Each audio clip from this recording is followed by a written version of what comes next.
¿qué tal? Te doy la más cordial bienvenida a esta cuarta unidad en la cual vamos a hablar de lo que corresponde prácticamente a lo que es la parte de herramientas financieras. Y bueno, así como en la unidad anterior recordamos propiamente lo que es la materia de matemáticas financieras, en esta materia vamos a recordar prácticamente lo que has llevado de contabilidad, ¿verdad? Vamos a iniciar planteando o platicando acerca de los temas que vamos a abordar el día de hoy. Es el primer tema, información financiera. Vamos a hablar de los estados financieros, del balance general, del análisis e interpretación de los estados financieros y de las razones financieras. Como verás, este material básicamente hace énfasis en lo que has abordado a lo largo de tu carrera en contabilidad. Para empezar, vamos a hablar de lo que es la información financiera. La información financiera no es otra cosa que el resultado de la contabilidad. Constituye una información cuantitativa que va a describir los resultados de las operaciones y otros aspectos relacionados con la obtención y utilización del dinero. Es muy importante dentro de la empresa porque a través de ella los usuarios de dicha información pueden establecer conclusiones sobre el desempeño financiero de la entidad y obviamente esto nos va a permitir tomar decisiones económicas. Los estados financieros, al ser un conjunto de documentos contables formulados al finalizar el ejercicio económico, deben cumplir con el objetivo de informar sobre la situación financiera de la empresa, de la utilidad de este tipo de información, permite que el usuario tenga un juicio de el nivel de rentabilidad de la empresa, el nivel de liquidez, la capacidad financiera de crecimiento, los flujos de fondos de la empresa, así como el nivel de solvencia que tiene esa empresa.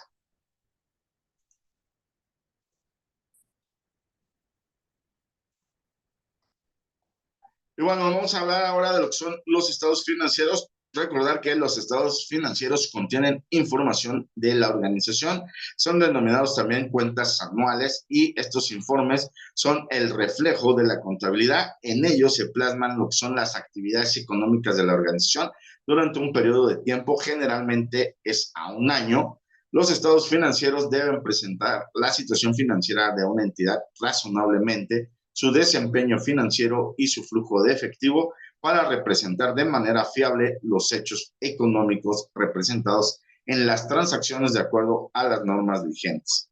Existen diferentes tipos de estados financieros dependiendo de las necesidades de los usuarios y nos podemos encontrar con los estados financieros básicos, los estados financieros proyectados, los auditados, los consolidados, los fiscales y los históricos. Bueno, como tú recordarás, los estados financieros básicos son los que incluyen el balance general, el estado de resultados, el estado de cambio en el patrimonio y el estado de flujo de efectivo. Vamos a hablar precisamente ahora de lo que nos corresponde al balance general. El balance general, como tú recordarás, presenta la situación financiera de una empresa en un momento dado acorde a los registros contables, nos indica qué posee la empresa, es decir, la parte de los activos, cómo se financian a través de deuda, es decir, la parte de los pasivos, y los recursos propios, es decir, el patrimonio. El balance general es un estado financiero que se encarga de mostrarnos la estructura de la empresa en un momento determinado. Suministra la información periódica, como ya lo hemos mencionado, sobre los recursos y obligaciones que tiene la empresa en una fecha específica y se denomina también estado de situación financiera. Y bueno, este balance general tiene una estructura, como aquí lo vemos. La estructura está compuesta por lo que es el activo, el pasivo y el patrimonio. Si no me dejarás mentir, el activo representa pues, propiamente lo que son los bienes y derechos de la empresa, mientras que el pasivo representa lo que son las obligaciones totales de la empresa. El patrimonio, por su lado, representa los recursos de los propietarios de la empresa y que resulta de la diferencia entre el activo menos el pasivo. Pues de esa manera tenemos que el activo son los bienes y derechos, es decir, nuestra estructura económica, y nuestro pasivo más nuestro patrimonio son las deudas más las aportaciones de los socios así como los beneficios que no han sido distribuidos junto con otra serie de partidas, y todo ello nos representa la estructura financiera de nuestra empresa. De esta manera, la estructura financiera pues incluye los recursos utilizados para afrontar las inversiones necesarias en la organización, y la estructura económica representa todas aquellas inversiones llevadas a cabo con recursos conseguidos. Desde este contexto surge la primera ecuación contable, donde el activo es igual al pasivo más el patrimonio.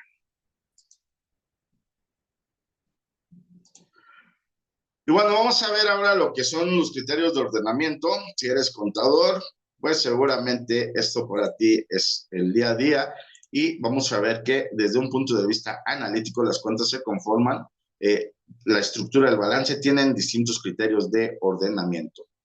El activo, en primera instancia, son las cuentas de activo que se reportan en forma de lista y por orden de liquidez. Tenemos luego lo que es el activo corriente, que incluye en primera instancia lo que es el efectivo, y esto puede incluir lo que es dinero en efectivo y las cuentas bancarias, generalmente en las cuentas de caja y bancos. Tenemos además lo que son los clientes y documentos por cobrar, y luego tenemos lo que son los inventarios o existencias. Tenemos después propiamente lo que corresponde al activo no corriente, y en este apartado nos encontramos con el activo depreciable, el activo no depreciable, y también tenemos lo que son otra serie de activos. Para el caso del patrimonio, del pasivo y el patrimonio neto, pues se ordenan de menor a mayor exigibilidad. Entonces tenemos en primera instancia lo que es el pasivo corriente, que son las deudas con vencimiento a menos de un año, y nos encontramos con las cuentas de deudas a corto plazo, los acreedores comerciales y otras cuentas por pagar, así como las provisiones a corto plazo. En el pasivo no corriente, que son las deudas con vencimiento superior a un año, nos encontramos con deudas a largo plazo, los acreedores comerciales no corrientes, así como las provisiones a largo plazo. Y bueno, para la cuestión del patrimonio neto tenemos el capital contable, tenemos las reservas, así como los resultados de ejercicios anteriores. Bueno, es momento de recordar lo que es el estado de resultados. Este estado financiero se denomina también estado de pérdidas y ganancias, y nos muestra el resultado de las operaciones de una entidad en un periodo contable. Se considera los ingresos y los gastos efectuados, proporcionando la utilidad o pérdida neta de la empresa.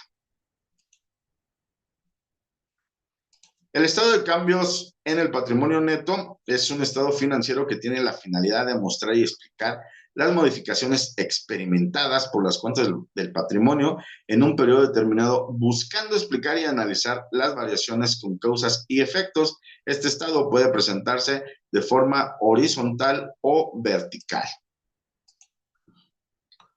Tenemos por el otro lado el estado de flujo del efectivo. Este estado financiero se encarga de mostrarnos lo que son las salidas y entradas del efectivo durante un periodo de tiempo, que permitan enjuiciar a la gestión financiera y a la viabilidad de la empresa a largo plazo, basándose en la magnitud poco manipulable por los gestores de la empresa. Las actividades que generan efectivo en la empresa reciben el nombre de fuentes de efectivo, y aquellas actividades que implican la salida de efectivo se les denomina uso o aplicaciones de efectivo. Y bueno, para recordarte que hay una serie de cuestiones que debes tomar en cuenta. Por ejemplo, la disminución de activo es una fuente de efectivo. La disminución en cualquier tipo de pasivos o patrimonio neto se traduce en el uso de efectivo. El incremento de activos representa también lo que es el uso de efectivo.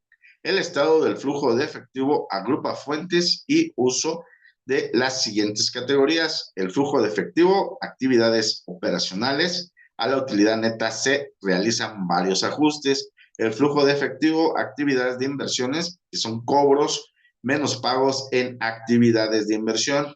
El flujo de efectivo en actividades de financiamiento, que son los cobros menos los pagos, son actividades de financiamiento, ¿verdad? Todo ello por recordar obviamente, algunas de las cuestiones de flujo de efectivo.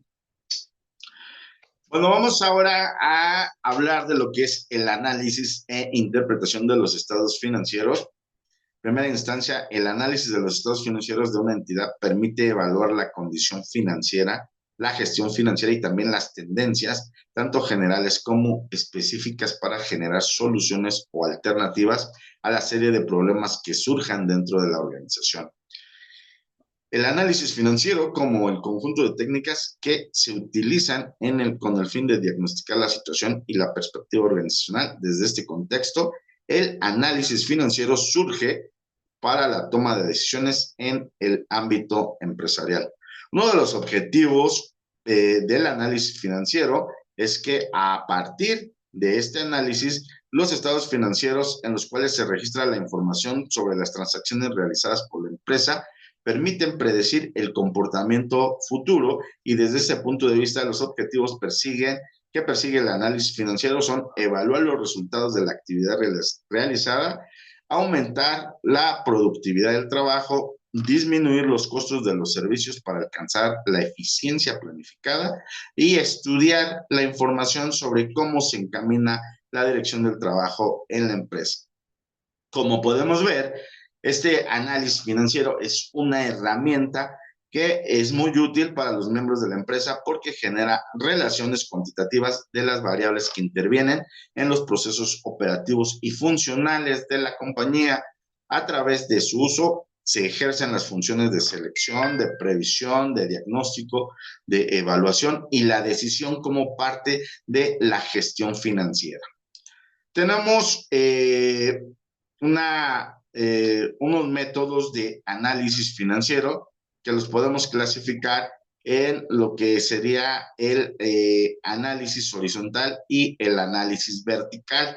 El análisis vertical es un método estático de uso frecuente para determinar la estructura financiera de la empresa, razón por la cual recibe el nombre de análisis de estructura, y consiste en relacionar cada cuenta contable con el grupo de cuentas que corresponde. Por ejemplo, la cuenta de cajas en relación con el total de activos se representa en porcentajes. A través de este método se determina el peso proporcional del porcentaje en cada uno dentro del estado financiero analizado. Este análisis se utiliza tanto en balance general como en el estado de resultados.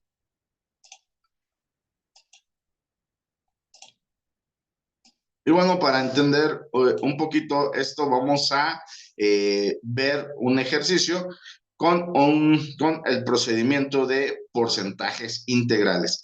Recordemos que los porcentajes integrales es igual al valor de la cuenta analizada entre el valor base multiplicado por 100. Y bueno, como ejemplo tenemos el activo total de la empresa XYZ, SA es de $1,200. El valor del efectivo y sus equivalentes es de $289.36.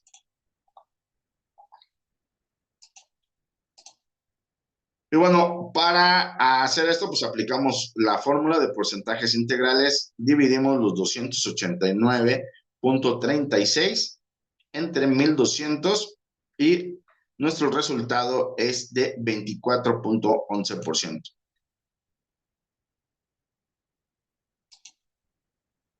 Y bueno, la otra razón, pues obviamente son los porcentajes de razones simples. Es un procedimiento que permite obtener una serie de razones e índices que determinan la liquidez, la solvencia y otros factores que nos sirven para analizar la situación financiera de la empresa. Bueno, vamos ahora a hablar, antes de explicar este ejemplo, vamos a hablar precisamente de lo que es el análisis horizontal. El análisis horizontal, pues a diferencia del otro método, este es un método dinámico que compara los estados financieros del mismo tipo de 2 o más periodos contables consecutivos. Este análisis se le denomina de tendencias. A través de él se muestran los cambios de las actividades y si los resultados han sido positivos o negativos. Dentro de este análisis se determina la variación absoluta y la variación relativa que ha sufrido cada cuenta contable de los estados financieros analizados en relación con el de un periodo a otro. Y bueno, para determinar la variación absoluta en números generada en cada cuenta contable en un periodo Y respecto a un periodo X, se procede a determinar la diferencia entre el valor y tenemos la fórmula Y menos X, por lo tanto PY menos X es igual a lo que es la variación absoluta. Para determinar la variación relativa, es decir, los porcentajes de un periodo Y con respecto a X, se divide el periodo Y para el periodo X y se resta 1. A ese resultado se multiplica por 100 para transformarlo en porcentajes y tenemos la fórmula de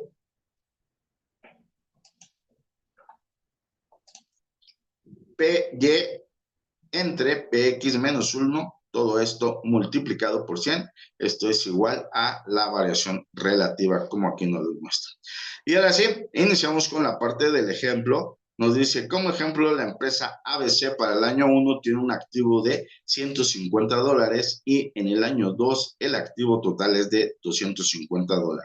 Aplicando la ecuación y la variación absoluta, que es de 100, por 250 menos 150, en este caso el activo se incrementó en $100. Aplicando la ecuación es 250 entre 150 menos 1 por 100 y nos da el 66.67%, lo que se traduce como un incremento del 66.67 del año 2 en relación con el año 1. Para realizar este análisis horizontal, al menos se requieren 2 periodos contables para poder realizar las comparaciones y establecer, obviamente, el comportamiento de esas partidas, ¿verdad? Bueno, el siguiente tema son las razones financieras. Seguramente ya has llevado alguna materia también relacionada con este apartado. Y tenemos, o vamos a ver el día de hoy, lo que son las razones de liquidez. Y bueno, las razones financieras, te recuerdo que son los indicadores financieros, es decir, coeficientes obtenidos por la comparación de las partidas contables que permiten analizar el estado actual o pasado de una empresa. El método de razones financieras está enfocado en determinar la relación existente entre distintas partidas contables de los estados financieros. Básicamente, las razones financieras se agrupan en 4 grupos: lo que es la liquidez, la utilización de activos, lo que es la rentabilidad y lo que es el endeudamiento. Vamos a ver el día de hoy lo que son las razones de liquidez. Una razón de liquidez se encarga de evaluar la capacidad de pago de la empresa frente a sus obligaciones en el corto plazo. Incluye la habilidad para convertir sus activos en efectivo.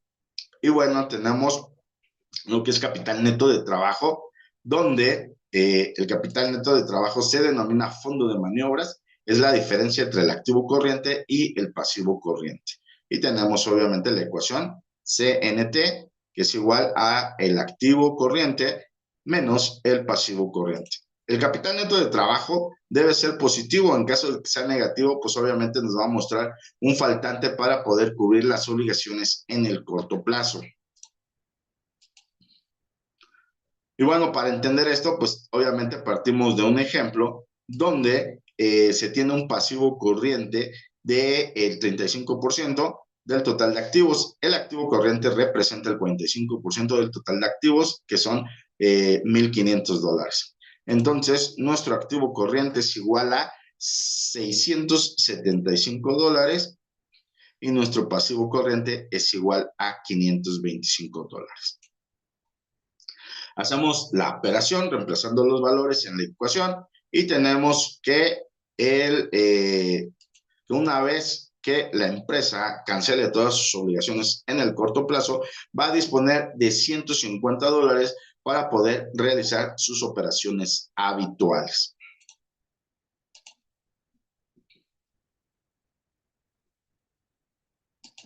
Bueno, por el otro lado tenemos lo que es la razón corriente, es conocida como razón circulante, pero también se le conoce como razón corriente, y esta se encarga de medir el grado en que un activo corriente cubre un pasivo corriente, como se muestra en la ecuación, ¿verdad? La razón corriente es igual a el activo corriente dividido entre el pasivo corriente.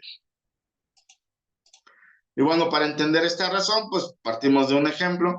Una empresa tiene un pasivo corriente equivalente al 35% del total de los activos El activo corriente representa el 45% del total de los activos y de esos son $1,500. Tenemos el activo corriente de 675 y el pasivo corriente de $525.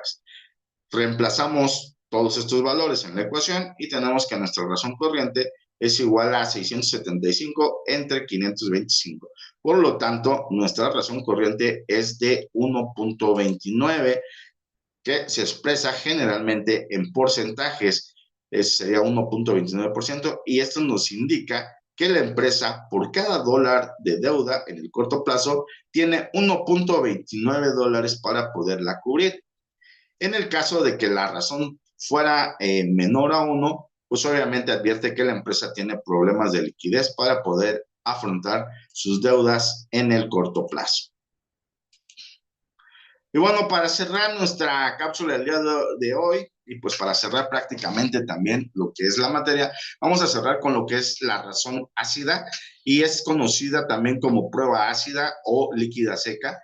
Esta razón es más estricta que la razón corriente porque el activo circulante se le va a restar al activo circulante el valor de los inventarios por considerar su dificultad para transformarlo en efectivo. Este indicador financiero es conservado al momento de medir la capacidad de la empresa para cubrir las deudas en el corto plazo. Su fórmula de cálculo pues es la siguiente.